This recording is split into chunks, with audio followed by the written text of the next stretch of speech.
Just a Look, a short story by Jared I. McGee. Josephine sat just to the left of Oberon. During their weekly Thursday night writers group meeting, she always made sure to sit in their all but assigned seats. People were funny that way, she realized. Given the opportunity to sit anywhere and do anything, and truly, they could, as this was supposedly a free creative space where anything was acceptable, most people still sat in the same chair by the same people week after week after week. That tidbit of cynicism aside, Josie, as she liked to be called, didn't mind this dose of human nature. It meant she got to sit next to Oberon. Well, Obi. He too liked to clip his name into something a little less opulent and fanciful for the modern age. She had been coming to these gatherings for the better part of 2 years now. At first, she began coming out of a genuine interest in bettering her writing, but Josie quickly realized that her interest had begun shifting toward Obi. Roughly 3 months into her attendance of the writers' group, Josie began to leave with Obi on her mind rather than her wretched attempts at villanelles or her lack of character development. When the 9-month mark passed, her every thought was of him. Be it directly after the meetings or at any other given point in the week. Everything she did began to reflect this need to be around Obi. Josie wrote pieces that she knew would appeal to him. This way, Obi would want to be her partner when they divvied up the work at group. She purposefully made mistakes, stylistic, grammatical, mechanical, and typographical, to ensure that the two would have to spend the entire meeting together. Not that those approaches always worked. Sometimes they would be paired with others by hippy-dippy group leader Sven, which was a huge letdown for her. Moreover, the group didn't always focus on one-on-one critiques and revisions. More often than not, they participated in group exercises of all sorts, meant, of course, to better hone everyone's skills simultaneously. This way, insisted Sven, those that happened to have a partner that was uncomfortable with revisions would not miss out on furthering their abilities. Josie thought that this was a backhanded way of Sven calling everyone less talented than himself. Dick. During these group exercises, though, like tonight, she still zipped toward her seat with Obi to her left. The half-circle shape of the group, set up so Sven could be in the spotlight the entire 2 hours, provided Josie with just the right angle to always see Obi out of the corner of her eye. With but a slight turn of her head, she could sneak clandestine comments, biting banter, and wandering witticism Obi's way, while they, like a great many of their peers, tuned out the oft-off-topic ramblings of Sven. Unfortunately, Obi was a good student. He would snicker at Josie's sidelong glances and musings, but his eyes never left their illustrious leader. Those brown depths never zeroed in on Josie, it seemed.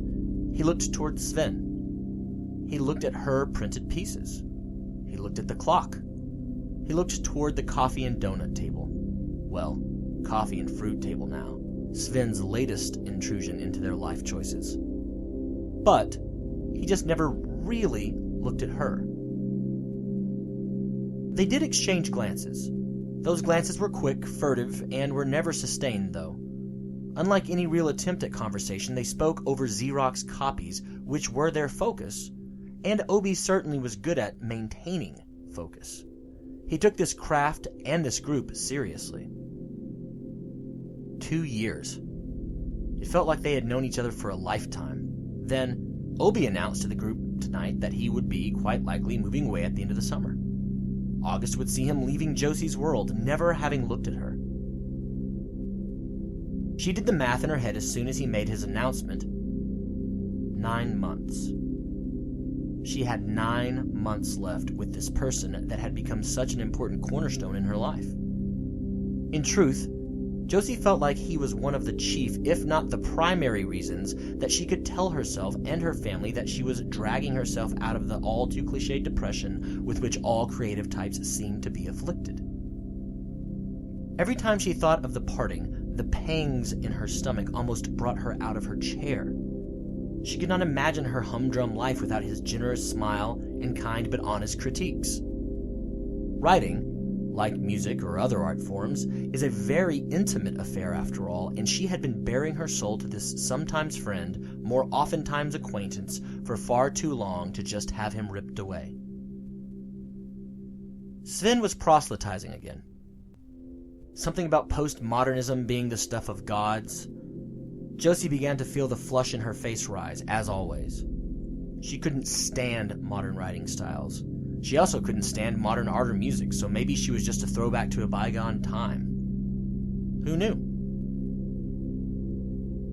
As she tried to lower her blood pressure and convince herself that she shouldn't get up and bark back some counterpoints at Sven, her repeated mantra of, "It's no big deal, don't stand up, Joe. It's no big deal, don't stand up, Joe. It's no big deal. He's just got bad taste, Joe," almost buried the hushed, "I didn't know you could call yourself Joe," that came in a hushed undercurrent, barely making it to her ears. So as not to be rude, she really did like Sven, even with all of their ongoing artistic arguments and Sven's infernal but utterly ignorant attempts at killing her chances with Obi. She just barely cocked her head left. She mouthed, "What?"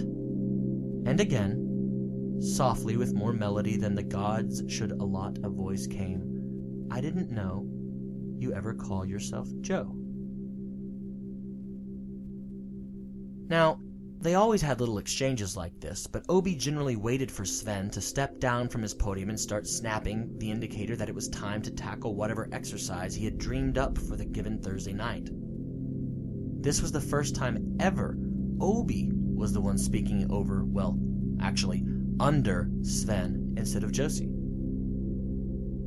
She crooked a half smile with the left side of her heavily glossed lips and informed Obi that she had always thought of herself as the character from Alcott's most read work. This revelation brought a beaming smile across Obi's face. With that, Josie couldn't help herself. She broke her counterfeit focus on Sven and turned her neck enough to look Obi in the face full on. He was not looking at Sven. He was not even trying to feign interest. For the first time in their 2 years of knowing one another, at least the first time in Josie's reckoning and recollection, they locked eyes. They truly locked eyes. The sparks there were undeniable. Josie's pulse raced, and it was obvious by Obi's gulping and thrumming neck that his heart was racing too. The exchange must have only been a few seconds long because Sven didn't even skip a beat, and he was normally quite the malevolent dictator with everyone's attention. Josie's head spun. She had finally got a look. Just a look, yes, but the overwhelming pull that she experienced was something primal, a force of nature. She needed to engage him further. But Rupert was at home. They had 2 cats together.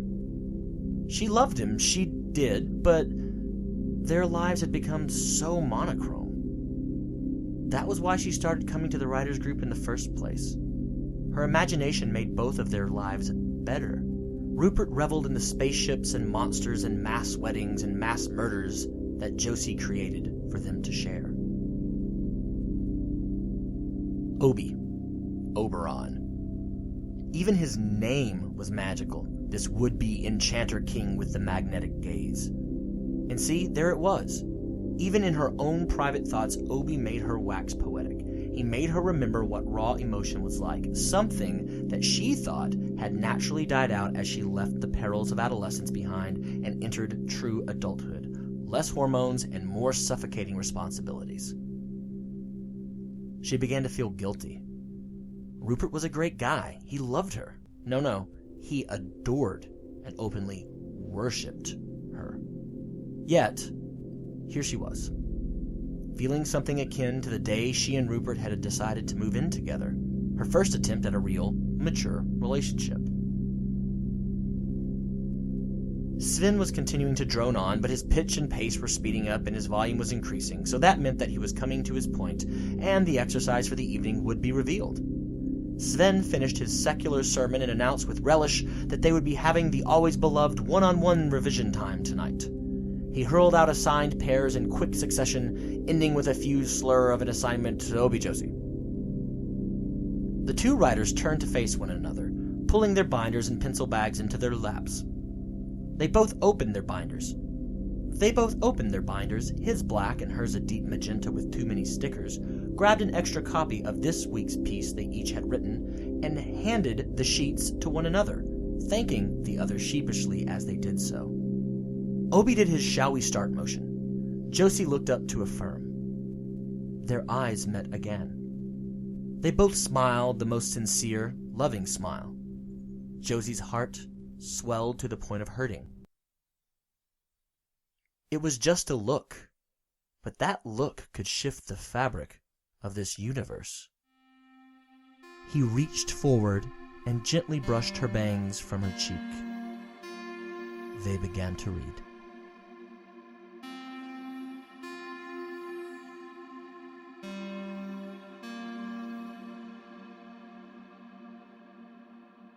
Thank you for listening to Just a Look, a short story by Jared I. McGee.